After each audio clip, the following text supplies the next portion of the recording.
Reported today in The Verge. The chaotic industry behind the insulin I need to live. In the winter of 2005, I was so severely underweight and starved of energy that I went to great lengths to provide my body with any source of sugar.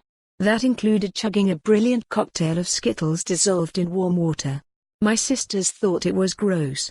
As I sipped my drink, we watched Law and Order, SVU on television, but my vision was so blurry that I could barely make out which characters were which. Their voices helped. Later that night, I was jerked awake in my bed by simultaneous Charlie horses in each of my legs. My calf muscles were so contracted that my feet flipped up towards my face, something you only see in exorcism scenes from horror films. And, just like in The Exorcist, I wet myself. This wasn't the first time in the past week that this all happened. It was the fourth. Something was truly wrong with me. The next day, my pediatrician pricked my finger and applied a tiny drop of blood onto her hospital-grade glucometer, a device that measures how much sugar is coursing through my veins. The display showed 896. I asked her what it should read. 100, she replied after a long pause. You have type 1 diabetes? I was told I was hours away from a coma. My father rushed me to the hospital. If this had happened a century earlier, it would have been a death sentence. But today, living with type 1 diabetes is possible, thanks to one thing: insulin. My body wasn't producing enough of the hormone, which helps convert sugars into energy, and that meant that I needed an assist from artificially produced insulin.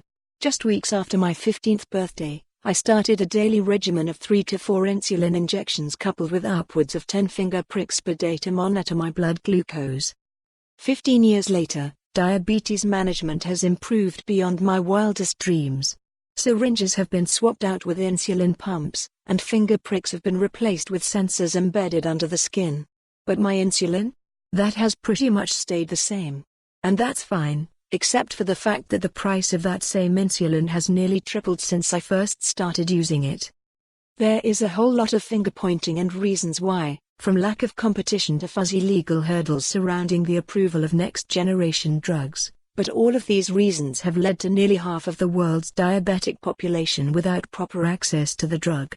When that happens, diabetics are forced to ration their insulin, and some are even trying to manufacture insulin themselves.